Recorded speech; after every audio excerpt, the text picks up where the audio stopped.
Bagaimana hukumnya dalam Islam apabila kita mengalami maaf cakap menstruasi lebih dari 2 bulan, tapi kita tetap sholat 5 waktu? Dan apa doa untuk kesembuhannya Pak Ustaz?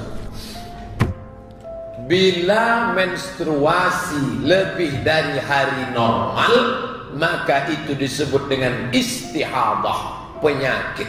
Normalnya berapa hari? 7. Hari ke-8, 9, 10 itu istihadah. Lalu bagaimana? Berhenti di hari ke-7, mandi bersih, mandi lepas dari hadas besar. Nanti pas mau sholat, contoh sholat zuhur, masuk 11.58, jangan berwudu sebelum azan.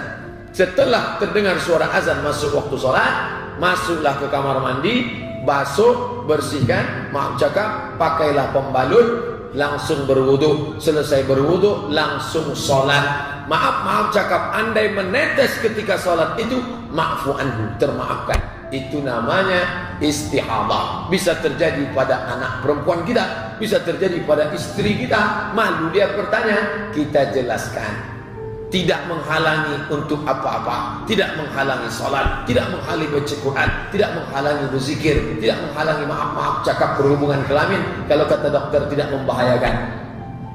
Obatnya konsultasi ke dokter terdekat, dokter perempuan. Ini penyakit zaman Nabi disembuhkan dengan 3 cara. Yang pertama, kalau ada sahabat sakit, kata Nabi, pergilah ke rumah Haris bin Kaldah. Haris bin Kaldah itu dokter.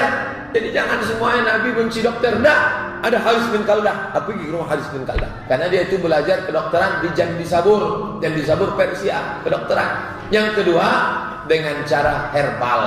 Misalnya habbatus sauda, syifaun mungkil lidah, obat habbah sauda, jintan hitam yang di Arab, obat dari segala macam penyakit, minyak zaitun, ada herbal.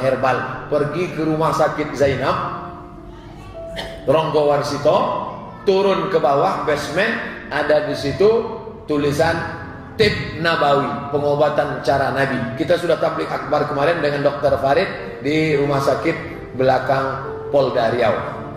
Mutmainnah, tanya situ, ada tak resep-resep? Dokternya, terapisnya perempuan, banyak perempuan, tanya ke perempuan, saya mau konsultasi masalah ini, ada obatnya.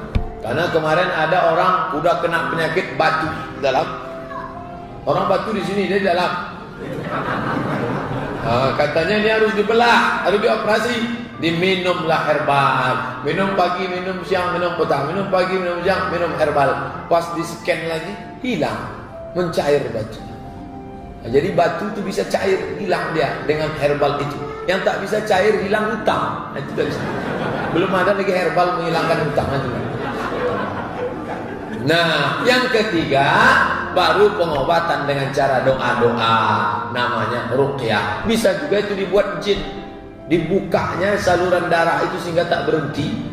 Orang punya santet, sihir, misalnya. Dulu paling pantang kalau ada orang kena gigit lipan, kena ular, ngomong, itu bisa dinaikkan, ya bisa ular itu dengan bantuan siapa? Setan. Kalau ada orang terluka, bisa dibukakannya saluran darah itu sehingga keluar terus.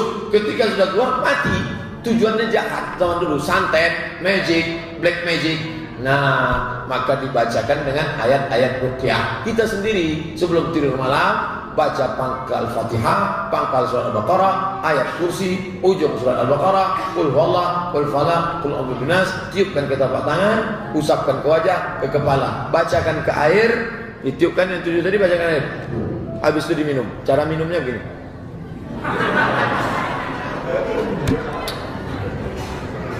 Riwayat dari Abdullah bin Abbas. Abdullah bin Abbas melakukan itu.